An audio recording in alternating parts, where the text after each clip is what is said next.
الحمد لله نحمده ونستعينه ونستغفره ونؤمن به ونتوكل عليه ونعوذ بالله من شرور أنفسنا ومن سيئات أعمالنا من يهده الله فلا مضل له ومن يضلل فلا هادي له وأشهد أن لا إله إلا الله وحده لا شريك له وأشهد أن محمدا عبده ورسوله أما بعد فإن خير الحديث كتاب الله وخير الهدي هدي محمد صلى الله عليه وسلم وشر الأمور محدثاتها وكل محدثة بدعة وكل بدعة ضلالة وكل ضلالة في النار. أعوذ بالله من الشيطان الرجيم. بسم الله الرحمن الرحيم. ألم نشرح لك صدرك ووضعنا عنك وزرك الذي أنقض ظهرك ورفعنا لك ذكرك فإن مع العسر يسرا إن مع العسر يسرا فإذا فرغت فانصب وإلى ربك فارغب. محترم حاضرین، خطبہ مسنونہ کے بعد میں نے قرآن کی ایک مختصر صورت جو مکی دور کی نازل شدہ ہے تلاوت کی، جسے سورۃ الشرح کہا جاتا ہے. اہل علم نے بیان کیا کہ سورہ علم نشرح سے پہلے سورۃ الضحیٰ ہے. معنوی اعتبار سے یہ دونوں صورتیں باہم مربوط ہیں. سورۃ الضحیٰ میں بھی اللہ تبارک و تعالیٰ نے جناب محمد رسول اللہ صلی اللہ علیہ وسلم کو خطاب کر کے آپ کو تسلیاں دیتے ہوئے آپ پر اپنے کچھ انعامات کا تذکرہ کیا. اس صورت میں بھی اللہ رب العالمین نے 3 عظیم الشان احسانات کا ذکر کیا. ان احسانات کے بیان میں اور پھر نبی کریم صلی اللہ علیہ وسلم کو آپ کے حالات اور پس منظر میں جو ہدایات دی گئی ہیں وہ اصلاً خطاب تو آپ سے ہے، لیکن طبعاً اور ضمناً پوری امت اس کی مخاطب ہے، یعنی ہم اور آپ بھی. اور اگر غور سے دیکھیں تو اس مختصر سی صورت میں علم اور ہدایات کے وہ جامع اصول، ضابطے اور رہنمائی مضمر ہے جسے اختیار کرنے پر مسلمانوں کی زندگی آسان ہوتی ہے، دنیا اور آخرت میں کامیابی کی راہیں جو ہے کھل جاتی ہے. چنانچہ اللہ تبارک و تعالیٰ نے سب سے پہلے ذکر کیا علم نشرح لک صدرک. شرح کھولنا، شرح صدر سینے کو کھولنا. اس کے اہل علم نے کئی معنی بیان کیے. شرح صدر سے کیا مراد؟ ہم نے اے نبی کیا آپ کے سینے کو آپ کے لیے آپ کے سینے کو کھول نہیں دیا؟ ایک معنی تو یہ بیان کیا جاتا ہے جو شق صدر کی صورت میں اللہ کے نبی صلی اللہ علیہ وسلم کے ساتھ کم از کم 2 مرتبہ یقینی طور سے پیش آیا. ایک بچپن میں جب آپ بکریاں چرا رہے تھے، اور ایک مرتبہ معراج کے وقت حضرت مالک بن صعصع، حضرت ابو ہریرہ رضی اللہ عنہما وغیرہ کی روایات میں یہ بالکل ثابت شدہ امر ہے. کوئی اس پر عقلی اعتبار سے شکوک و شبہات پیدا کرے یہ اپنی جگہ، لیکن ایک اہل صاحب ایمان کے لیے یہ متیقن یقینی بات کے طور پر ثابت ہے کہ نبی کریم صلی اللہ علیہ وسلم کے پاس اللہ کی طرف سے جبرائیل اور آپ کے ساتھی آئے، آپ کے سینے کو چاک کیا، دل کو نکالا، اس میں سے غل اور حسد، کینہ کا پٹ جو ہر انسان کے دل میں ہوتا ہے، یا برائی کا مادہ، شیطانی مادہ جسے کہہ لیں، اسے نکالا ایک جمے ہوئے خون کی شکل میں، اور اسے آب زمزم سے دھو کر غسل دے کر اسے صاف کر کے اسے واپس اپنی جگہ رکھ دیا، اور اسے ایمان سے، نور سے، حکمت سے بھر دیا. ایک معنی شرح صدر کا یہ ہے. شرح صدر کا اور بھی معنی جو لوگ معنوی اور لغوی اعتبار سے بیان کرتے ہیں وہ یہ کہ انسان کو کوئی بات اس طرح سے سمجھ میں آ جائے کہ اسے اطمینان ہو کہ یہ حق ہے، اس پر یقین ہو جائے، اور اسے قبول کرنے کے لیے اس کی طبیعت آمادہ ہو جائے، وہ مطمئن ہو جائے. اچھی طرح دماغ میں رکھیے کہ یہ شرح صدر کا پورا معنی ہے کہ کوئی بات ہمیں یقین ہو جائے، سمجھ میں آ جائے کہ یہ صحیح ہے، اور پھر اس کو قبول کرنے کا مادہ ہمارے اندر پیدا ہو جائے، اور اتنا ہی نہیں ہمیں اطمینان ہو کہ یہ بالکل ٹھیک ہے. اہل علم نے کہا کہ دنیا میں اللہ تبارک و تعالیٰ نے ہمیں اور آپ کو، انسانوں کو جو نعمتیں عطا کی ہے اس میں سب سے بڑی نعمت ایمان ہے.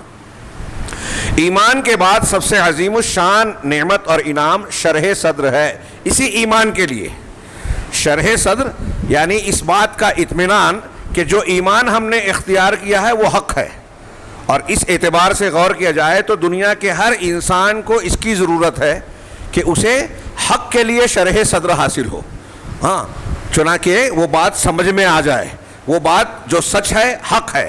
اللہ تبارک و تعالیٰ نے حضرت ابن عباس رضی اللہ تعالیٰ عنہ نے الم نشرح لک صدرک، کیا ہم نے آپ کے سینے کو کھول نہیں دیا آپ کے لیے، اس کی شرح کرتے ہوئے امام بخاری نے حضرت ابن عباس کا قول نقل کیا کہ شرح انہ شرح صدرہ للاسلام، کہ اللہ تعالیٰ نے اللہ کے رسول صلی اللہ علیہ وسلم کے سینے کو اسلام کے لیے کھول دیا۔ ہاں، سورہ زحا میں ہے نا ووجدک ضالا فہدی، اس سے پہلے کہ کیا ہم نے آپ کو راستہ گم کیا ہوا نہیں پایا تھا، یہاں وہ گمراہ کے معنی میں نہیں ہے جو حق کے خلاف ضالن کہا جاتا ہے، ضلالت، یہ اس معنی میں کہ آپ کو نبوت ملنے سے پہلے اسلام، ایمان اور اس کی تفصیلات کا علم نہیں تھا، وحی کے ذریعے سے اللہ نے آپ کو راہ بتائی۔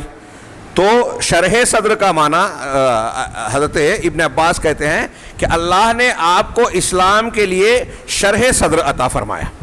حضرت علامہ ابن کثیر رحمہ اللہ کہتے ہیں کہ اس کا مطلب ہے نور نہ ہو بے ایمانن و توسعتن، کہ ہم نے آپ کے دل کو نور سے بھر دیا، ایمان کے اور حکمت کے نور سے بھر دیا۔ اس پر اہل علم نے تفسیر کرتے ہوئے کہا، قرآن کی دوسری جگہ سے استدلال کرتے ہوئے، کہ اگر ہم غور کریں تو شرح صدر کا معنی ہوتا ہے دل کا کسی چیز پر مطمئن ہو جانا، آرام دہ ہونا، مطمئن ہو جانا کہ ہاں یہ بالکل درست ہے۔ اور یہ کیفیت کب پیدا ہوتی ہے؟ ایمان، ہدایت، معرفت اور نور کے حاصل ہونے کے بعد۔ اللہ تبارک و تعالیٰ کا ارشاد ہے افمن شرح اللہ صدرہ للاسلام فہو علی نور من ربہ، کیا وہ شخص جو کہ جس کے دل کو، سینے کو اللہ تبارک و تعالیٰ نے اسلام کے لیے کھول دیا ہے اور اس کے نتیجے میں وہ اپنے پروردگار کی طرف سے نور پر ہے، روشنی پر ہے، اندھیرے میں نہیں چل رہا ہے، گمراہیوں میں نہیں بھٹک رہا ہے، بلکہ وہ جانتا بوجھتا، سمجھ بوجھ کر چل رہا ہے کہ یہ سچا اور صحیح راستہ ہے۔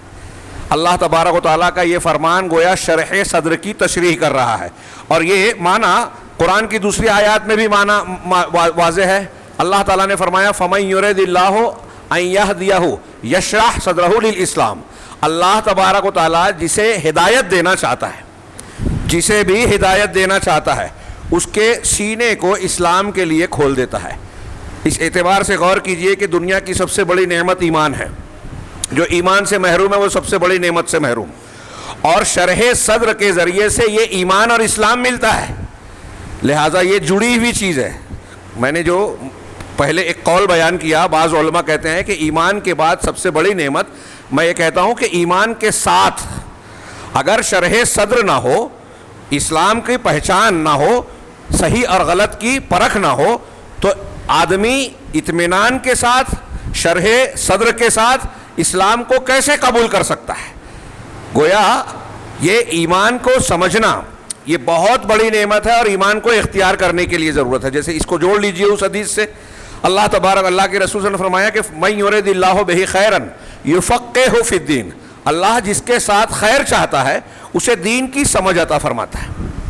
اس کا مطلب یہ ہوا، مفہوم مخالف اہل علم نے بیان کیا کہ جو دین کی سمجھ سے محروم ہے، جسے دین کی سمجھ نہیں ہے، گویا اللہ تبارک و تعالیٰ کی جانب سے یہ علامت ہے کہ اللہ نے اس کے لیے خیر نہیں چاہا، وہ محروم ہے، بہت بڑا بدقسمت ہے۔ اور قسمت والا وہ ہے جسے اللہ دین کی سمجھ دے اور یہ شرح صدر سے اس کو حصہ دے وے۔ اب اس کا مخالف پہلو یہ ہوا کہ شرح صدر جس کو نہ ہو، یعنی دل تنگ ہو، سینہ تنگ ہو، تو یہ دلیل ہے اس بات پر کہ وہ شخص گمراہ ہے۔ اسی آیت میں جو سورہ انعام کی پڑھا میں نے، مَن يُرِدِ اللَّهُ بِهِ خَيْرًا يَشْرَحْ صَدْرَهُ لِلْإِسْلَامِ مَن يُرِدِ اللَّهُ بِهِ أَن يَهْدِيَهُ، اس کے فوراً بعد اللہ نے کہا کہ جس کو اللہ تبارک و تعالیٰ گمراہ کرنا چاہتا ہے، وَمَن يُرِدْ أَن يُضِلَّهُ، جس کے بارے میں اللہ یہ ارادہ فرماتا ہے کہ اسے گمراہ کر دے، يَجْعَلْ صَدْرَهُ ضَيِّقًا حَرَجًا كَأَنَّمَا يَصَّعَّدُ فِي السَّمَاءِ، اس کے دل کو ایسا بنا دیتا ہے، سینے کو ایسا بنا دیتا ہے، ضیق کہ تنگ ہو، حرجن گھٹن والا ہو، گویا کہ وہ آسمان میں چڑھ رہا ہے۔ 1400 سال پہلے یہ لوگوں کو معلوم نہیں تھا کہ اوزون کے دائرے میں جو آکسیجن کے غلاف دنیا کے گرد لپٹا ہوا ہے، جیسے ہم آسانی سے سانس لے رہے ہیں، اس سے باہر جائیں گے تو آکسیجن کی مقدار کم ہو جاتی ہے، وہاں آدمی کی سانس پھولنے لگتی ہے، اسی لیے جو خلائی سفر پہ جاتے ہیں وہ آکسیجن کا سلنڈر لگا کے جاتے ہیں۔ 1400 سال پہلے یہ نہیں معلوم تھا۔ اللہ تعالیٰ نے بطور مثال ذکر کیا کہ جو شخص اللہ جسے گمراہ کرنا چاہتا ہے اس کے دل کو ایسے ہی گھٹن والا تنگ بنا دیتا ہے جیسے آدمی آسمان کی طرف چڑھے اور آکسیجن کے کم ملنے کی وجہ سے اس کو گھٹن ہو۔ ہاں، تو اس کا مطلب انسان کو حق کی پہچان جب حاصل ہوتی ہے تو اس کو شرح صدر حاصل ہوتا ہے۔ اللہ تبارک و تعالیٰ نے نبی پاک صلی اللہ علیہ وسلم کے لیے یہ شرح صدر عطا کیا۔ اسی ضمن میں کچھ لوگوں نے یہ معنی بھی بیان کیا کہ شرح صدر جو ہے، آگے ہم اس کا ذکر کرتے ہیں، علی زادہ البیضاوی اپنے حاشیے میں لکھتے ہیں، اضواء البیان کے تتمہ میں اس کو نقل کیا گیا، وہ کہتے ہیں کہ اللہ تبارک و تعالیٰ نے نبی کریم صلی اللہ علیہ وسلم کے لیے جس طریقے سے سینہ کھولا، شرح صدر کیا، ایمان، نور، حکمت، سوجھ بوجھ، عقل و شعور دی آپ کو، ایسا کائنات میں کسی اور کو نہیں دیا۔ اس اعتبار سے ہم یہ کہہ سکتے ہیں کہ پوری دنیا انسانیت میں جناب محمد رسول اللہ صلی اللہ علیہ وسلم سے بڑھ کر علم و حکمت میں، شعور، فراست اور دانائی میں کوئی انسان آپ کی برابری نہیں کر سکتا۔ آپ انتہائی اعتبار سے، ہر اعتبار سے مکمل فرد اور انسان تھے، اس لیے پوری دنیا کے لیے آپ کو نمونہ بنایا گیا۔ یہ ایک پہلو۔ صاحب تتمہ اضواء البیان عطیہ سالم رحمہ اللہ فرماتے ہیں کہ یہ جو معنی بیان کیا گیا ہے شرح صدر کا، سینہ چاک کرنا، سوجھ بوجھ دینا، علم و حکمت سے بھر دینا، اور ایسے کئی معنی، یہ سارے معنی اس میں مراد ہے، لیکن اس کا معنی اور زیادہ وسیع ہے، اور زیادہ پھیلا ہوا ہے۔ اختصار کے ساتھ میں اپنے الفاظ میں بیان کروں ان کی بات کو۔ وہ کہتے ہیں کہ اللہ کے نبی جناب محمد رسول اللہ صلی اللہ علیہ وسلم کو جو اخلاقی خوبیاں بھی عطا کی گئی وہ بھی اس معنی میں داخل ہے۔ شیخ کیلانی صاحب اس کی شرح میں جو ایک بات کہتے ہیں کہ ایک چیز ہوتی ہے انسان کے اوپر، جو کوئی کام کرنا مشکل ہوتا ہے، کوئی کام کرنا، آپ کوئی ذمہ داری لے رہے ہیں کہ میں یہ کام نہیں کر پاؤں گا اور اس سلسلے میں فکر مند ہے کہ نہیں کر پاؤں گا اس لیے نہیں لیتے۔ اللہ کے نبی صلی اللہ علیہ وسلم کو جو کار نبوت دیا گیا، اور جس ماحول میں دیا گیا، تھوڑی دیر کے لیے تصور کیجئے، پوری دنیا شرک اور کفر کی آلودگی میں، ہر قسم کی گمراہی، انتہائی جہالت اور جاہلیت، ایسے میں آپ کو نبوت سے سرفراز کیا جا رہا ہے کہ اس قوم کو آپ کو سدھارنا ہے۔ آپ اپنے یہاں آج جو ہم آج کے ماحول میں دیکھیں کہ ہمارے سماج اور معاشرے میں جو اپنے آپ کو مسلمان کہتے ہیں، جو اپنے آپ کو، ابھی جانے دیجئے کفار اور مشرکین کی بات، جن لوگوں کو ہم جانتے ہیں اپنے ارد گرد کے لوگ، آپ دیکھ رہے ہیں کہ ان کے اندر کیسی کیسی شریعت کی مخالف چیزیں پائی جاتی ہیں، عقیدے میں، منہج میں، عمل میں، کھانے پینے کے سلسلے میں، رشتہ داریوں میں، حقوق کی ادائیگی کے سلسلے میں۔ ہم کو جب لگایا جاتا ہے کہ فلاں کو جا کے سمجھاؤ، وہ ایسا ایسا ظلم کر رہا ہے، غلط کام کر رہا ہے، کبھی کبھی ہم کوشش بھی کرتے ہیں، کچھ لوگ کوشش کرنے کے بعد کیا کہتا ہے آدمی، وہ ماننے والا نہیں۔ یہ ہر شخص روز کے تجربے سے گزرتا ہے، ارے وہ اب ماننے والا نہیں ہے۔ کس کے بارے میں ہم کہہ رہے ہیں؟ اپنے بھائی بندوں کے بارے میں جو مسلمان ہیں، جو قرآن و حدیث کو ماننے کے دعوے دار ہیں، اللہ اور رسول کو صلی اللہ علیہ وسلم کو ماننے کا دم بھرتے ہیں، ان کے بارے میں کئی مقامات پر ہم یہ کہتے ہیں ارے وہ ماننے والا نہیں ہے، غلط ہے، حرام کام کر رہا ہے، حرام کھا رہا ہے، رشتہ کاٹ رہا ہے، فلاں فلاں گناہ کر رہا ہے، لیکن مانے گا نہیں۔ اور اس سے بھی بڑھ کر دیکھیں، ہمارے مسلمانوں میں کہلانے والے قبر پرست ہیں، شخصیت پرست ہیں، تعزیہ پرست ہیں، اللہ کے رسول کو چھوڑ کر بزرگوں اماموں کی تقلید کر کے نام پر جو ہے سنت کی مخالفت اور بدعتوں کا ارتکاب کرنے والے ہمارے بیچ میں موجود ہیں۔ بیانات ہوتے ہیں، قرآن و حدیث کی باتیں، لیکن انہیں شرح صدر نہیں ملتا۔ اور آدمی سے اگر کہا جائے، ہم یہ سوچتے ہیں کہ مسلمانوں پر آنے والی مصیبتیں انہی گناہوں کا نتیجہ ہے، دشمنوں کا تسلط اسی کا تازیانہ اور عذاب ہے۔ ہم جب بات کرتے ہیں سبھی یہ کہتے ہیں کہ ایمان کی کمزوری، مسلمانوں کی خامیاں، لیکن جو گناہ غلطیاں ہو رہی ہیں اس کی اصلاح کے تعلق سے ہم اپنے آپ کو بے بس پاتے ہیں. تھوڑی دیر کے لیے اپنے آپ کو رکھیے کہ ہم اپنے گرد و پیش میں دور نہ جائیں. اپنے گھر میں پڑوس میں جو غلطیاں ہیں، خامیاں ہیں، گناہ ہیں جو بالکل واضح ہے، اختلافی چھوڑ دیجئے، جو متفق علیہ ہے، اس کی اصلاح کر پاتے ہیں؟ اور کرنے کے سلسلے میں اپنے اندر کتنا حوصلہ پاتے ہیں؟ کبھی اگر کمر کسی بھی کسی نے، کتنے دن تک وہ چلتا ہے؟ ایسے میں تھوڑی دیر کے لیے نبی پاک صلی اللہ علیہ وسلم، تمام انبیاء کا اور پھر جناب محمد رسول اللہ صلی اللہ علیہ وسلم کی ذمہ داری کا اندازہ لگائیے. کتنی بڑی ذمہ داری. اور پھر نبی کریم صلی اللہ علیہ وسلم کا معاملہ تو یہ تھا کہ اب آپ کے بعد کوئی اور نبی آنے والا نہیں، پوری دنیا کے لیے آپ کو پیغمبر بنایا گیا ہے. آپ کے سامنے کتنا بڑا چیلنج تھا، کتنی بڑی ذمہ داری تھی. چنانچہ اللہ تبارک و تعالیٰ یہ احسان بتا رہا ہے کہ الم نشرح لک صدرک، کیا ہم نے آپ کے لیے آپ کا سینہ نہیں کھولا؟ جتنے معنی میں نے بیان کیا وہ بھی صحیح ہے، اور یہ معنی بھی کہ آپ کے اندر یہ حوصلہ پیدا کر دیا کہ آپ اس ذمہ داری کا بوجھ اٹھا سکیں. میں بہت سارے کام، جیسا کہ میں نے عرض کیا، انسان دیکھ کر ہی کہہ رہا میں نہیں کر پاؤں گا. نبی کریم صلی اللہ علیہ وسلم بحیثیت انسان بھی آپ کے سامنے بھی چیلنج تھا. اللہ تعالیٰ کہہ رہا ہے کہ آپ کے سینے کو کھول دیا. یہ ایک دوسرا معنی یہ بھی کہ اللہ کے نبی صلی اللہ علیہ وسلم سے بڑھ کر حوصلے والا، اللہ پر بھروسہ کرنے والا، آپ سے زیادہ بہادر انسان دنیا میں کوئی نہیں ہوا اور نہ ہو سکتا ہے. الم نشرح لک صدرک کے معنی کے تحت بیان کر رہا ہوں. چنانچہ اہل علم نے بیان کیا، یہ شیخ عطیہ کا میں قول نقل کر رہا تھا، بڑی شاندار تشریح کی، لیکن میں بہت اختصار سے بیان کر پاؤں گا. وہ کہتے ہیں کہ اللہ کے نبی صلی اللہ علیہ وسلم کا جو حوصلہ تھا، صبر تھا، مشکلات میں جم جانے کا حوصلہ، استقامت تھی، کسی دشمن کو طاقت مل جانے کے باوجود معاف کر دینا، کوئی آپ کے ساتھ برا سلوک کرے اس کے جواب میں اچھے سلوک سے اس کا جواب دینا، کوئی آپ کے ساتھ ظلم و زیادتی کرے اسے فراخ دلی سے معاف کر دینا، یہ آپ کے شرح صدر کے معنی میں داخل ہے. تبھی تو آپ اس نبوت کے کارے گرہ بار کو انجام دینے کے لائق ہوئے. چنانچہ اس کی مثال میں انہوں نے کچھ اشارے کیے اور بیان کیا کہ آپ اندازہ لگائیے کہ جب نبی کریم صلی اللہ علیہ وسلم ثقیف گئے، قبیلہ بنو ثقیف یعنی طائف میں آپ کے ساتھ کیا ہوا وہ واقعہ آنکھ سے آنسو بہا دیتا ہے.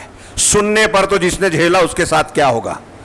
ہاں کہ وہاں جب آپ دعوت دینے گئے تو نہ صرف یہ کہ انہوں نے قبول نہیں کیا، آپ کی دعوت پر لبیک نہیں کہا، بلکہ آپ کا مذاق اڑایا، مخالفتیں کی، اوباشوں کو لگا دیا کہ آپ کو پریشان کریں، پتھروں سے ماریں، آپ کو ذلت کا سامنا کرنا پڑے. یہ سلوک کیا. خون میں لت پت جب آپ واپس آ رہے ہیں تو حضرت جبرائیل علیہ السلام آئے اور کہا کہ یہ ملک الجبال ہے. آپ دیکھیے کہ ملک الجبال پہاڑوں کا فرشتہ، اس کا دل تنگ ہو گیا کہ محمد رسول اللہ صلی اللہ علیہ وسلم کے ساتھ یہ سلوک ہوا ہے، اللہ کے حکم سے آ گئے کہ ان کو سزا دی جائے. جبرائیل نے کہا کہ اگر آپ چاہیں تو اس بستی کے لوگوں نے جو آپ کے ساتھ سلوک کیا ہے اس کے جواب میں یہ ملک الجبال ہے، آپ صرف حکم دیں، ان دونوں کے درمیان ان کو پیس دیا جائے گا. تھوڑی دیر کے لیے سوچئے، ہاں ہمارے ساتھ کوئی بدسلوکی ہو رہی ہے، آج ہم کیسے کیسے انتقامی جذبات میں سرشار ہو جاتے ہیں. ہاں نبی کریم صلی اللہ علیہ وسلم کے شرح صدر کے معنی میں یہ بیان کر رہے ہیں کہ آپ کو جو اعلیٰ اخلاق ملا، معاف کر دینا، کشادگی دل کی ملی، یہ شرح صدر کے معنی میں داخل ہے.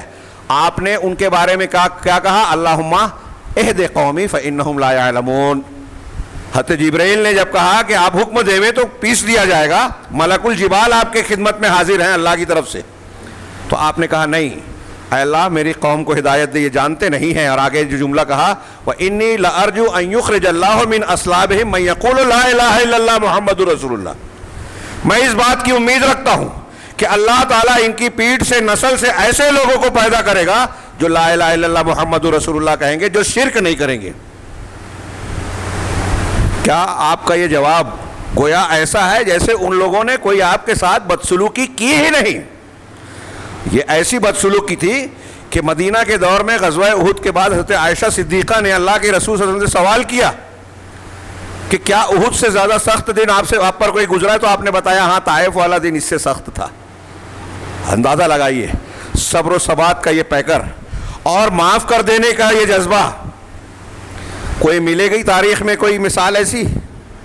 یہ اللہ کے نبی صلی اللہ علیہ وسلم کا شرح صدر ہے۔ اسی لیے نبوت کی ذمہ داری کو نبھانے کے لیے اس کی اور اعلیٰ درجے کی ضرورت تھی، شرح صدر کی۔ آپ کو اللہ نے یہ دیا۔ ایسے ہی آپ دیکھیں کہ جب جناب محمد حضرت اس معنی کے ضمن میں نقل کیا انہوں نے اللہ کے نبی حضرت موسیٰ علیہ السلام کو، جب اللہ تعالیٰ نے یہ حکم دیا اذهب الی فرعون انہ طغی، فرعون کے پاس جاؤ اس نے سرکشی کی، یہ دعوت کی ذمہ داری کا مکلف جب بھیجا گیا، اور فرعون کتنا بڑا سرکش تھا، وہ آپ اور ہم جانتے ہیں، اپنے آپ کو رب اعلیٰ تک کہا، وقت کا بادشاہ، سارے اختیارات کا بظاہر مالک دنیاوی اعتبار سے، ہاں اس کے پاس بھیجا جا رہا ہے۔ تو حضرت موسیٰ علیہ السلام نے اپنی اس ذمہ داری کو نبھانے کے لیے اللہ سے کیا مانگا؟ رب اشرح لی صدری، ہاں قالا، یہ دیکھیے اذهب الی فرعون انہ طغی سورہ طٰہٰ میں، تو اس کے بعد کہا حضرت موسیٰ نے قالا رب اشرح لی صدری، اے اللہ پروردگار میرے سینے کو کھول دے، مجھے شرح صدر عطا کر۔ گویا نبوت اور دعوت کی ذمہ داری ادا کرنے کے لیے پہلی ضرورت شرح صدر ہے۔ رب اشرح لی صدری ویسر لی امری، دوسرا یہ کہ میرے معاملے کو میرے لیے آسان کر دے، واحلل عقدۃ من لسانی یفقہوا قولی واجعل لی وزیرا من اہلی ہارون اخی اشدد بہ ازری۔ بڑی پیاری تشریحات کی ہیں، وقت بہت مختصر ہوتا ہے۔ رب اشرح لی صدری ویسر لی امری، میرے سینے کو کھول دے، میرا معاملہ آسان کر دے، یہ ذاتی طور سے خوبی مانگی حضرت موسیٰ نے کہ نبوت کے دعوت کے کام کو انجام دینے کے لیے اپنے اندر یہ صلاحیت ہونا ضروری ہے، ہاں اپنے اندر یہ ہو۔ پھر فرعون سے جب بات کرنے جا رہا ہوں تو فرعون اور موسیٰ کے درمیان جو وسیلہ ہے واحلل عقدۃ من لسانی، یہ زبان بیان، یہ میری زبان کی جو گانٹھ ہے گرا ہے وہ کھول دے، یعنی میں صاف صاف بات کر سکوں۔ حضرت موسیٰ کی زبان میں لکنت تھی، ہاں واحلل عقدۃ من یفقہوا قولی، وہ میری بات کو سمجھیں۔ وشدد کیا ہے؟ واجعل لی وزیرا من اہلی، اور میرے گھر میں میرا ایک وزیر، میرا مددگار بنا دے، ہارون اخی میرے بھائی کو۔ یہ مادی وسیلہ اور تعاون ہوا، اندر سے شرح صدر تیسیر آسانی، ہاں وسیلہ زبان کا، اور باہر سے بھائی کو مددگار بنا دے، ہاں اور اس کی آگے اور بھی وجوہات بیان کی، آخری سیاق تک پڑھے۔ اس میں اہم بات یہ ہے کہ پہلی چیز، کئی چیزیں مانگی حضرت موسیٰ علیہ السلام نے اپنی ذمہ داری نبھانے کے لیے، سب سے پہلی چیز مانگی شرح صدر، اس لیے کہ ان ساری چیزوں میں سب سے ضروری شرح صدر ہے۔ آپ سوچیں گے کہ میں اس پر اتنی تفصیل سے کیوں بات کر رہا ہوں، آپ کو ہم کو اس سے کیا مطلب؟ آپ کو ہم کو بھی اپنے اپنے دائرے میں شرح صدر کی ضرورت ہے۔ نبی صلی اللہ علیہ وسلم کی سیرت پر اگر آپ کی اتباع کرتے ہوئے چلنا ہے ہمیں، تو آپ کا طریقہ اختیار کرنا ہوگا۔ دعوت میں، معاملات میں، لین دین میں، آپ دعوت و تبلیغ کا کام نہیں بھی کر رہے ہیں تو اپنے اپنے دائرے میں تو آپ کو لوگوں کو بتانا ہے، تربیت کرنی ہے، اور جب آپ کسی غلط کو غلط کہیں گے تو مخالفت ہوگی۔ اسی لیے لوگ کہتے ہیں کون جھنجھٹ میں پڑے۔ آج کل ہمارے مسلمان یہی کہ کشتی میں چھید کر رہا ہے، میں کیوں منع کروں؟ وہ چھید کرے گا، پانی میں ڈوبے گی کشتی تو بھی ڈوبے گا نا، اس لیے اس کو چھید کرنے سے روکنا پڑے گا۔ اور کوئی برا کام کر رہا ہے، کوئی موبائل میں غلط چیزیں دیکھ رہا ہے، جوا کھیل رہا ہے، گپ شپ کر رہا ہے، الٹا سیدھا کام کر رہا ہے، اس کو مزہ آ رہا ہے۔ جب آپ مزہ آنے والے کو روکیں گے کہ یہ کام مت کر تو اس کو تو برا لگے گا، وہ آپ کی مخالفت کرے گا۔ وہاں آپ کو صبر کی ضرورت ہے، معاف کرنے کی ضرورت ہے، دل کو کشادہ کرنے کی ضرورت ہے، یہی ہے شرح صدر، یعنی اس کا ایک حصہ ہے۔ یہاں میں ضمناً ایک بات یہ بھی ذکر کروں کہ آج کل ہمارے ہاں کچھ لوگ فیشنیبل دعوت و تبلیغ کا کام کرتے ہیں۔ فیشنیبل بطور خاص کہہ رہا ہوں کہ لوگوں کو اٹریکٹ کرنے کے لیے جدید انداز اختیار کرتے ہیں۔ اگر ان کی نیت ٹھیک ہے تو ہم اس پر کچھ نہیں کہہ سکتے، اللہ تعالیٰ برکت دے، لیکن جو بھی دعوت و تبلیغ کا کام کر رہا ہے اس کے لیے یہ نمونہ ہے کہ اسے شرح صدر حاصل ہونا چاہیے، اور اگر اسے عقیدہ، منہج اور دین کی بنیادوں کا علم صحیح ڈھنگ سے نہیں ہے تو اس کا کام نہیں ہے کہ وہ دعوت و تبلیغ کا کام اس پیمانے پہ کرے جو علماء کرتے ہیں۔ ہاں لوگ تبلیغ کے لیے نکل جاتے ہیں، آج کل لوگ ٹی وی چینل، یوٹیوب پر بہت آسانی ہو گئی ہے، ہاں مخصوص انداز اختیار کر کے اپنی اسپیچ تیار کرتے ہیں، کچھ جوابات نقل کر کے، کچھ سوال کر کے جواب اپنا نقل کر کے پیش کرتے ہیں. پتہ نہیں کون سا ایک معاملہ چلا ہے. حضرت عبداللہ ابن مسعود کی بات یاد آتی ہے. میں تو ڈرتا ہوں کچھ بولنے سے، خطبے سے بھاگنے کی کوشش کرتے ہیں ہم، کہ ایک زمانہ آئے گا، وہ کہتے تھے کہ آج کا دور ایسا ہے کہ عمل کرنے والے زیادہ ہیں، خطبہ کم ہے. صحابہ کے زمانے میں ایک زمانہ آئے گا کہ خطبہ بہت ہو جائیں گے، عمل کرنے والے نہیں رہیں گے. آج ایسا ہی ہے. سوشل میڈیا پہ دیکھیے، کسی اسٹیج پہ دیکھیے، چلتے پھرتے آپ گفتگو کیجیے تو ایسا لگے گا جس سے بات کر رہے ہیں وہی سب سے بڑا دانشور ہے. لیکن عمل کے میدان میں دیکھیے تو ہمیں زیرو نظر آئے گا. ہر جگہ، وہ کاروبار میں معاملہ ہو، دینیات میں معاملہ ہو، لین دین اور تعلقات میں ہو، رشتہ داری اور حقوق العباد اور حقوق اللہ ادا کرنے کے ہر جگہ سناٹا. لیکن عقل، شعور، معلومات سب کو بہت ہے. یہ شرح صدر کی کمی ہے. لہذا جو نوجوان ہمارے یہاں، اب یہاں تو شاید نہ ہو، جوشیلی جذباتی باتیں کرتے ہیں کہ ہمارے ساتھ کفار یہ کر رہے ہیں، وہ کر رہے ہیں، مولوی لوگ صرف یہ بات کرتے ہیں، وہ بات کرتے ہیں. چلیے مولوی لوگوں کو ہٹا دیجئے، اللہ کی بات لیجئے. یہ مانیں گے کہ اللہ پہ بھی اعتراض کریں گے. اگر آپ چاہتے ہیں کہ دنیا کو جھکائیں، آپ بڑے بنیں، آپ کو عزت ملے، تو اس کا طریقہ وہ نہیں ہے جو آپ اور ہم ذہنوں میں سوچتے ہیں. اس کا طریقہ وہ ہے جو اللہ تبارک و تعالیٰ نے قرآن میں بتایا ہے. ان راستوں کو، ان مراحل کو اختیار کرنا پڑے گا. اور ان راستوں میں ایک اہم راستہ ہے کہ آپ خود صحیح عقیدہ، منہج، دین اختیار کریں، اللہ کی نافرمانیوں سے بچیں، اور پھر دوسروں تک صحیح دعوت پہنچائیں. اس کے لیے، دونوں کاموں کے لیے آپ کو پہلی ضرورت ہے شرح صدر کی، صحیح معرفت کی، حق کی پہچان کی، یعنی صحیح علم کی. لہذا پہلے علم حاصل کریں. جو لوگ باتیں کرتے ہیں کہ ہتھیار لے کے چلو دشمنوں پر ٹوٹ پڑے، تنظیم بنائیں، جوشیلی جذباتی بات کر کے امت کو، قوم کو نقصان پہنچانے کا آلہ بنتے ہیں. یہود و نصارہ اور پریوار جو یہاں ہندوستان میں ہمارے خلاف سازشیں کر رہے ہیں، ان کا حصہ بن رہے ہیں ہندوستان کے مختلف حصوں میں. کہیں کوئی فرنٹ بن رہا ہے، کہیں کوئی فلاں تنظیم بن رہی ہے. یہ سب کے سب، میں نے ابھی کرناٹک میں بار بار یہ بات دہرائی کہ یہ غیروں کی طرف سے لانچ کیے ہوئے ہیں. لکھ لیجئے کہیں، منبر رسول سے علی وجہ البصیرہ کہہ رہا ہوں، لانچ کیے ہوئے. یہ امت کو، مسلمانوں کو فائدہ نہیں پہنچائیں گے. یہ غیروں کے ایجنڈے پر عمل کریں گے، مسلمانوں کو نقصان پہنچانے کے کام کریں گے. ابھی کچھ دن میں دیکھیے گا کیا کچھ گل کھلاتے ہیں یہ لوگ. یہ کچھ نہیں کریں گے لیکن مسلمانوں کو نقصان پہنچائیں گے. تھوڑا مظاہرہ ہوتا ہے، چونکہ نوجوانوں کو لگتا ہے ہم پر ظلم ہو رہا ہے، لہذا ان کو یہ چیز اٹریکٹیو، پرکشش نظر آتی ہے اور ان کے پیچھے بھاگ پڑتے ہیں جہالت کے ساتھ. میرے بھائیو، اگر آپ امت کا بھلا کرنا چاہتے ہیں تو صحیح پروسیجر اور مراحل سے گزریں. اس کے لیے ضروری ہے کہ یہ شرح صدر کیسے حاصل ہوگا. ہمارے یہاں خاص طور سے میں اپنے شہر کی بات کر رہا ہوں، اپنے یہاں تو ایسا ذوق نظر ہی نہیں آتا کہ آپ مسجدوں میں بیٹھ کر علماء سے درس لیں، کتابی درس جیسے عربوں میں چلتا ہے، عقیدے کا درس، منہج کا درس. ہمارے یہاں بڑے بڑے علامہ مسائل بیان کرتے ہیں سوشل میڈیا پہ، روز علم بانٹتے ہیں. لیکن میرا یہ کہنا ہے، وہ جو دیوبندی، بریلوی، فلاں اور ڈھما ہیں، ان کے یہاں بہت ذمہ داری سے کہہ رہا ہوں، کسی کو برا لگے معاف کیجئے گا، لیکن حقیقت ہے کہ عقیدے سے نابلد ہیں ہمارے یہاں لوگ. عقیدے کی بنیادی باتوں سے لا علم ہیں. سال لگ جاتے ہیں جماعت میں، دین میں، عقیدہ نہیں معلوم ہے. جہاں سے انبیاء شروع کرتے تھے ہم آخر میں بھی وہاں نہیں پہنچے. اور ان کی بات تو چھوڑیے جو اپنے آپ کو اہل الحدیث کہہ رہے ہیں آج، وہ بھی عقیدے اور منہج کے نہ صرف یہ کہ صحیح طریقے سے جانتے ہیں، شوق اور ذوق بھی نہیں ہے، انہیں احساس بھی نہیں ہے کہ ہم کتنی بڑی چیز چھوڑ کے بیٹھے ہیں. علماء کی طرف رجوع کریں، دروس میں شرکت کریں، عقیدہ سیکھیں، روز تازہ کریں، جو جانتے ہیں اس کو دہرائیں، ضروری ہے. نبی کریم صلی اللہ علیہ وسلم مکہ میں عقیدے ہی کی تعلیم دیا کرتے تھے، مدینہ میں چھوڑا نہیں. صحابہ کرام کے پاس خطبہ دیا کرتے تھے، ہر خطبے میں کہتے تھے کہ ہر بدعت، ہر نئی چیز بدعت ہے، بدعت گمراہی ہے. ہر خطبے میں صحابہ بدعت کرتے تھے کیا؟ کیوں بار بار؟ صحابہ نے کہا کہ بار بار کیوں کہتے؟ یہ دین کے مصدر کی حفاظت ضروری ہے، عقیدے کی حفاظت ضروری ہے. اور ایسا نہیں کرنے سے وہی چیزیں نظر آتی ہیں جو ہم دیکھ رہے ہیں. روز نئی شکایت, نیا معاملہ کہ فلاں جگہ یہ گمراہی پیدا ہو گئی, ایک نیا انسان پیدا ہوا, فلاں انجینئر ہوا, فلاں گروپ پیدا ہوا, ہمارے کچھ نوجوان اس سے متاثر ہو کے اس کے پیچھے چلے گئے, اس کو لائک کرتے ہیں, فالوور بن گئے, اور روز آ کے سوال کرتے ہیں کہ انہوں نے یہ کیا, مولوی صاحب جواب نہیں دے پائے, اور اسی پہ علامہ بنے رہتے ہیں. ایسے مسائل میں ہماری زندگیاں زیادہ کھپ رہی ہیں, وقت زیادہ لگتا ہے, جس کا کوئی حاصل نہیں ہے.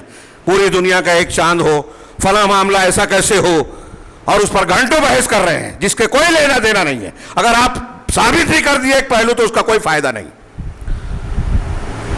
وہ انجینئر جس کی بنیاد پر ہمارے نوجوان مسلسل صحابہ کرام کربلا کے واقعات, یزید اور حسین کی بحث کرتے رہتے ہیں سال بھر, کیا حاصل ہے آپ کو ان بحثوں سے؟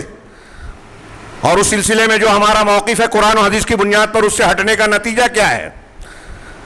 آپ نے کوئی ایک موقف اگر ثابت بھی کر لیا تو اس سے آپ کی زندگی پر کیا اثر پڑا, یہ سوال ہے. لیکن یہ شیطان کا چکر چل رہا ہے. یہ یہود و نصارہ کی طرف سے, صوفیوں اور رافضیوں کی طرف سے لانچ کیے ہوئے لوگ ہیں. پوری اسلامی تاریخ ایسی سازشوں سے بھری ہے, لیکن ہم کو سمجھ میں نہیں آتا. ہمارے گرد و پیش میں یہ سازشی کام ہو رہے ہیں دین کے نام پہ, اسلام کے نام پہ اور اچھائیوں کے نام پہ, لیکن کوئی جاننے ماننے کے لیے تیار ہی نہیں ہے, آنکھیں کھولنے کی. اور پھر اس کے بعد ہم شکایت کرتے ہیں اللہ کی مدد نہیں آتی.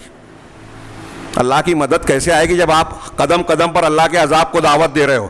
آپ کو فرصت نہیں ہے دین سیکھنے کی, آپ کو وقت نہیں ہے عمل کرنے کا, آپ دین سیکھنا نہیں چاہتے, اللہ کی رحمت کے طریقے کو اختیار کرنا نہیں چاہتے, پھر دوسروں سے شکایت کیوں کرتے ہو کہ اللہ تبارک و تعالیٰ کی مدد نہیں آ رہی ہے؟ آپ تقریر کرتے ہو, آپ اپنے آپ کو ذمہ دار ٹھہراؤ کہ میری وجہ سے مدد نہیں آ رہی ہے. ہر شخص اپنے آپ کو کہے, کوئی دوسرے کو نہ کہے. اگر آپ دوسرے کو کہتے ہیں تو بتائیے کہ اللہ کی مدد لانے کے لیے آپ نے کیا کیا, کتنی اچھائیاں اختیار کی. بات تھوڑی پھیل گئی, وقت زیادہ ہو رہا ہے, پوری سورہ باقی ہے. الم نشرح لک صدرک, ہاں حضرت موسیٰ علیہ السلام کا حوالہ دے رہا تھا. حاصل یہ کہ شرح صدر کے معنی میں کئی پہلو داخل ہیں, اور اس میں آخری معنی جو میں نے بیان کیا کہ کار نبوت و دعوت کو اٹھانے کے لیے صلاحیت, حوصلہ, ہمت, ہاں یہ حاصل ہو جائے, جیسا کہ حضرت موسیٰ علیہ السلام نے بیان کیا. الم نشرح لک صدرک ووضعنا عنک وزرک. سمجھ میں نہیں آ رہا ہے کہ کیا کروں, اتنا لمبا مضمون باقی ہے. ووضعنا عنک وزرک, اور میں اصل آج جو بیان کرنا چاہتا تھا ان مع العسر یسرا, اس سے جو مربوط چیز ہے, لیکن شاید آج ہم وہاں پہنچ نہ پائیں, اور آئندہ ہفتہ شاید میں مالیگاؤں میں نہ رہوں. خیر, تو ووضعنا عنک وزرک, کہ کیا ہم نے آپ کے لیے آپ کے سینے کو نہیں کھولا اور آپ سے آپ کے بوجھ کو نہیں ہٹا دیا, بوجھ کو نہیں ہٹا دیا, کم کر دیا. وضعن کسی چیز کو اتارنا, ہٹانا. وضع اعلیٰ کسی چیز کو لادنا اور رکھنا, الٹا معنی ہو جاتا ہے اعلیٰ اور عن سے, وضع کا. تو آپ سے آپ کے بوجھ کو ہلکا نہیں کر دیا, ہٹا نہیں دیا. کون سا بوجھ؟ الذی انقض ظہرک, جس نے آپ کی پیٹھ کو توڑے دیا تھا, جو آپ کی, ہم اردو زبان میں محاورے میں بولے, یہ لفظی ترجمہ, جس نے آپ کی کمر توڑ رکھی تھی. ہاں کون سا بوجھ؟ اب وزر کا بھی کئی معنی ہے. ہاں وزر کا معنی بوجھ, ہاں بوجھ کے ہوتے ہیں, اور مدد وغیرہ میں اس تفصیل میں لفظی اعتبار سے جاؤں تو وقت درکار ہوگا, اور اس کا زیادہ فائدہ عوام کو نہیں ہوگا. تو ہم نے آپ کے بوجھ کو, بوجھ کئی طریقے کا ہوتا ہے. ایک بوجھ ہوتا ہے گناہ کا بار, گناہ کا بار, احساس. ایک بوجھ احساس ذمہ داری, اور ایک بوجھ ہوتا ہے جس کو ہم ذہنی تناؤ اور ٹینشن کہتے ہیں. ذہنی تناؤ, ذہنی بوجھ. نبی کریم صلی اللہ علیہ وسلم کو کون سا بوجھ تھا, اس کی بھی علماء نے کئی توجیحات کی, اور وہ سارے معنی داخل ہیں. پہلی چیز یہ کہ جب آپ نبی نہیں بنے تھے تو آپ کی قوم کی گمراہی, شرک اور خرابیاں دیکھ کر آپ کو الجھن ہوتی تھی کہ ان کی کیسے اصلاح کی جائے. آپ کو کوئی روح راستہ سجھائی نہیں دیتا تھا. بہت شارٹ میں بول رہا ہوں, اختصار میں. اللہ تعالیٰ نے جب وحی دی, آپ کو نبوت سے نوازا, تو آپ کو یہ سمجھ میں آیا کہ توحید کے ذریعے سے, رسالت کے ذریعے سے صحیح عقیدے اور آخرت کا یقین دلا کر ان کی اصلاح کی جا سکتی ہے, اور صرف مکہ والوں کی نہیں, سارے عرب کی, اور صرف عرب کی نہیں, ساری دنیا کی اصلاح کی جا سکتی ہے اس کی وجہ سے. تو ایک بوجھ یہ تھا. کہ کیسے اصلاح ہوگی. دوسرا ایک بوجھ کا معنی یہ ہے کہ نبی کریم صلی اللہ علیہ وسلم جس ماحول میں جی رہے تھے اس ماحول میں برائیوں سے بچنا بہت مشکل تھا. بہت. آج ہم بعض لوگوں کو دیکھتے ہیں کہ کئی اچھے لوگ بھی کچھ ایسے کام جو نامناسب ہیں, حرام نہیں کہہ رہا ہوں, نامناسب ہیں, کئی اچھے لوگ وہ بھی کرنے پر مجبور ہوتے ہیں ماحول کی وجہ سے. شادی بیاہ میں, رہن سہن میں. ہمارے زمانے میں لوگ کہتے ہیں, بوڑھے لوگ کہتے ہیں کہ ان کے زمانے میں ہوٹلوں پر بیٹھنا برا مانا جاتا تھا. آج ہمارے یہاں وہ ہماری تہذیب و ثقافت کا ایک حصہ ہے, جو نہ بیٹھے وہ کہیں گے کہ بھولا بھالا ہے ذرا. خیر, تو آپ کا جو ماحول تھا اس میں برائیوں سے بچنا بہت مشکل تھا. اللہ تبارک و تعالیٰ نے آپ کو کیسے بچایا, اس سلسلے میں سیرت کی کتابیں پڑھیے آپ. نبی کریم صلی اللہ علیہ وسلم بچپن میں بھی حضرت ابو طالب نے پالا پوسا, اور اپنے بھائی عباس رضی اللہ تعالیٰ عنہ سے جو بیان کیا, بعض تاریخ کی کتابوں میں موجود ہے وہ تفصیل اور روایتیں, کہ وہ بیان دیتے ہیں کہ میں نے محمد صلی اللہ علیہ وسلم کی دیکھ بھال, جو میری ذمہ داری دی گئی پالن پوشن کی, تو اس کے لیے کیا کیا. ابو طالب کثیر العیال تھے, کئی اولاد تھی. رات میں جب سلاتے تھے تو ایک جگہ محمد اپنے بچوں کے بیچ میں نبی صلی اللہ علیہ وسلم کو سلاتے تھے, اور پھر رات میں جگہ بدل دیتے تھے, کیونکہ ان کو کئی اعتبار سے آپ کے لیے خطرات کا احساس ہو چکا تھا. پادری وغیرہ نے بھی بتایا وہ روایت کیسی ہے اپنی جگہ, تو جگہ بدلتے تھے. تو ان سب چیزوں کو بیان کر کے وہ کہتے ہیں کہ یہ عجیب بچہ ہے. ابو طالب اپنے بھائی سے کہہ رہے ہیں کہ میں نے اس کو بلا وجہ ہنستے ٹھٹھا کرتے, لہو و لعب میں مشغول ہوتے ہوئے کبھی نہیں دیکھا. اس بچے کو دوسرے بچوں کی طرح کبھی ایسی بات کرتے ہوئے نہیں دیکھا جو جھوٹ پر مشتمل ہو. کوئی جھوٹی بات کرتے ہوئے نہیں دیکھا, لہو و لعب میں شامل نہیں دیکھا. واقعہ ہماری سیرت کی کتابیں مشہور ہے کہ اللہ کے رسول اللہ جب وہ کعبہ کی تعمیر کے وقت بوجھ اٹھا رہے تھے, کسی نے آپ کا ازار اتار لیا, آپ بے ہوش ہو گئے.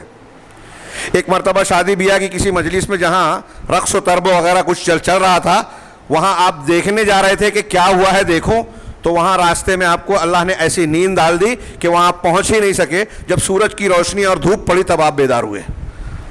ایسے اور بھی کئی واقعات, تفصیل کا موقع نہیں. اللہ تعالیٰ نے آپ کو اس ماحول میں بھی ایسی تمام چیزوں سے محفوظ رکھا جو کسی انسان یا اس کے اخلاق پر سوالیہ نشان پیدا کرے, کیونکہ آپ آگے چل کے پوری کائنات کے لیے نمونہ بننے والے تھے, اسوہ حسنہ بننے والے تھے. لہذا آپ کی شخصیت میں کوئی جھول, کوئی کمزوری اللہ تبارک و تعالیٰ نے رکھی ہی نہیں. وَوَضَعْنَا عَنْكَ وِزْرَكَ کا ایک معنی لوگوں نے یہ بتایا کہ آپ کی شخصیت کو اللہ تعالیٰ نے مشرکین اور اہل جاہلیت کے تمام معاملات سے محفوظ رکھا. امر جاہلیت کا کوئی اثر آپ کے کردار اور شخصیت پہ آنے نہیں دیا. چھوٹی بات نہیں ہے, بہت بڑی بات ہے. ہاں, یہ ایسے ہی ہے دریا میں رہتے ہوئے اپنا دامن بھیگنے سے بچانا. اللہ تعالیٰ نے آپ کو بچایا ہر اعتبار سے, جاہلی معاشرے میں بھی. وَوَضَعْنَا عَنْكَ وِزْرَكَ ایک معنی جو زیادہ مشہور ہے, علامہ ابن کثیر وغیرہ نے بیان کیا کہ آپ سے آپ کا بوجھ ہٹا دیا جس نے آپ کی کمر توڑی تھی, وہ ہے احساس گناہ, گناہ کا بوجھ. یہ معنی وہی ہوا جو اللہ تبارک و تعالیٰ نے دوسری جگہ پہ کہا لِيَغْفِرَ لَكَ اللَّهُ مَا تَقَدَّمَ مِن ذَنبِكَ وَمَا تَأَخَّرَ, تاکہ اللہ تبارک و تعالیٰ آپ کی بخشش کر دے, معاف کر دے آپ کے اگلے پچھلے گناہ کو. کچھ لوگ اس پر چیں بجبی ہو جاتے ہیں, ارے نبی صلی اللہ علیہ وسلم گناہ کیے کیا؟ نہیں. یہاں ایک بحث آتی ہے انبیاء کرام علیہم الصلاۃ والسلام کے معصوم ہونے کی. لمبی چوڑی عقیدے کی کتابوں میں آپ کو بحث ملے گی. اس کا مختصر خلاصہ جو اہل سنت والجماعت کا عقیدہ ہے, اہل حق کا, اہل الحدیث کا, تمام محدثین صحابہ تابعین کا, وہ یہ ہے کہ کوئی بھی نبی شرک کفر کبھی نہیں کیا. نبی بننے کے بعد بھی, نبی سے نبوت سے پہلے بھی شرک اور کفر کبھی نہیں کیا. اسی طریقے سے کسی نبی نے کبیرہ گناہ کا ارتکاب کبھی نہیں کیا. کسی نبی سے کبیرہ گناہ کا ارتکاب نبوت سے پہلے اور نبوت کے بعد نہیں ہوا اور نہ ہو سکتا تھا. اس اعتبار سے معصوم تھے. لیکن کچھ ایسی غلطیاں جو اجتہاد کی شکل کی ہے, غور و فکر کیا, اجتہادی خطا کے طور پر ہو گئی, یا دعوت و تبلیغ کے معاملے میں ترجیحی طور پر ہو گئی, ایسی غلطیاں بعض انبیاء سے اور خود نبی کریم صلی اللہ علیہ وسلم سے بھی ہوئی. اللہ تعالیٰ نے ان کی فوراً تنبیہ کی اور انہوں نے توبہ کر لی, اس کی اصلاح کر لی. حضرت یونس علیہ السلام کی غلطی والا واقعہ آپ جانتے ہیں, اللہ کی اجازت سے پہلے نکل گئے, مچھلی کے پیٹ میں پہنچے. اور دوسرے کئی انبیاء کا معاملہ, خطا ہو گئی, حضرت موسیٰ سے گھوسا مارا, قبطی مر گیا, مارنا چاہتے نہیں تھے, فوراً توبہ کی. اس وقت تو آپ نبی نہیں بنے تھے. ہاں, اور یہ جان بوجھ کر گناہ نہیں تھا, غلطی نہیں تھی. خیر اس بحث میں نہ جاتے ہوئے, نبی کریم صلی اللہ علیہ وسلم سے دعوت و اجتہاد کے طور پر جو ہوا, مثال کے طور پہ آپ کے پاس ایک نابینا صحابی آئے, آپ سے دین کے بارے میں سوال کرنا چاہتے تھے. آپ سرداران قریش سے گفتگو میں مشغول تھے, تو ان کی بات کو ناگوار سمجھا کہ اس وقت یہ خلل پیدا کر رہے ہیں, جبکہ میں سرداروں سے دعوت کا باقی بات کر رہا ہوں. یہ صاحب ایمان تھے, وہ اہل کفر تھے. اللہ تعالیٰ کو یہ بات ناگوار لگی, ناپسند آئی, اور قرآن اتارا عبس و تولی ان جاءہ الاعمی, کہ آپ نے منہ بھی سورا, ناراضگی کا اظہار کیا, منہ پھیر لیا کہ ایک اندھا شخص آپ کے پاس آیا, یہ ناگواری. اسی طرح اہل بدر میں, جنگ بدر میں جو قیدی بنے تھے, ان کے بارے میں جب آپ نے مشورہ کیا, ابوبکر صدیق, عمر فاروق نے کہا تھا کہ ایک ایک رشتہ دار کو حوالے کرو, گردن مار دیں, یہ پہلا مارکہ ہے جس میں ہم کو کفار پر فتح ملی ہے, ان کی جڑ کاٹ دی جانی چاہیے. یہ رائے پسند نہیں کہ ابوبکر صدیق کی رائے پسند کی گئی کہ فدیہ لے کے ان کو چھوڑ دیا جائے.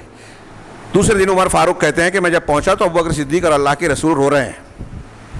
میں حیرت زدہ رہا اور ان سے پوچھا کیا بات ہے, وجہ بتائیے, مجھے رونا آیا تو میں بھی روں گا, اور اگر نہیں آیا تو آپ لوگوں کے رونے کی وجہ سے رونے کی کوشش کروں گا.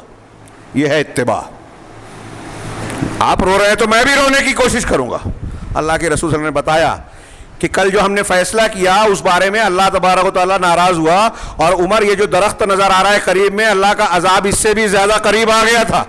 لولا سبق کتاب من اللہ, اللہ تعالیٰ نے اس قرآن میں سورہ انفال میں آیت نازل کی کہ اگر پہلے سے اللہ کی کتاب سبقت نہ کی ہوتی تو تم نے جو کیا فیما افستم, کیا ہے, تم پر عذاب علیم آ جاتا.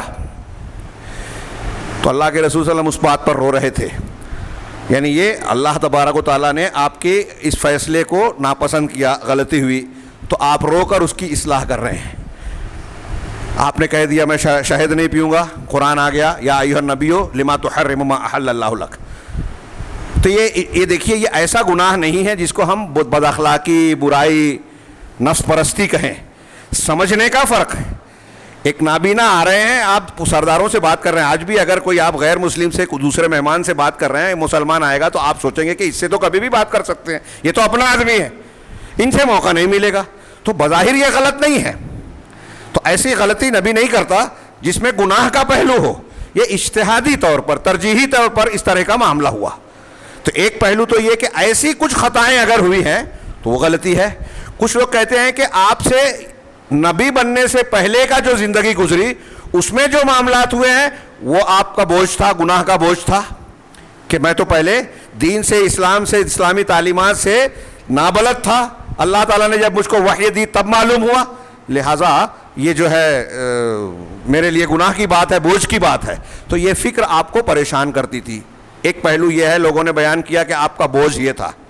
کچھ لوگوں نے کہا کہ بوجھ جو ہے اس معنی میں ہے کہ آپ کا کچھ معاملہ ایسا تھا کہ وہ گناہ اور غلطی نہیں ہے, لیکن آپ اس کو سمجھتے تھے کہ مجھے جو کرنا چاہیے میں نہیں کر رہا ہوں. اور پھر یہ بوجھ, سب سے بڑا بوجھ ایک نبی کے لیے یہ ہوتا تھا کہ اس کی قوم کے لوگ گمراہی کا شکار ہوں, ان کی بات نہ مانیں, شرک اور کفر میں مبتلا ہوں. جیسے حضرت ابراہیم نے کہا تھا انی سقیم, میں بیمار ہوں, تو بعض علماء نے کہا اس کا معنی یہ ہے کہ قوم کے لوگ شرک میں مبتلا ہے, میری بات مانتے نہیں, اس سے بڑی میرے لیے اور کیا بیماری ہوگی, دکھ کی بات, دل کا بوجھ. تو نبی صلی اللہ علیہ وسلم کے لیے بھی یہ بوجھ کی بات تھی.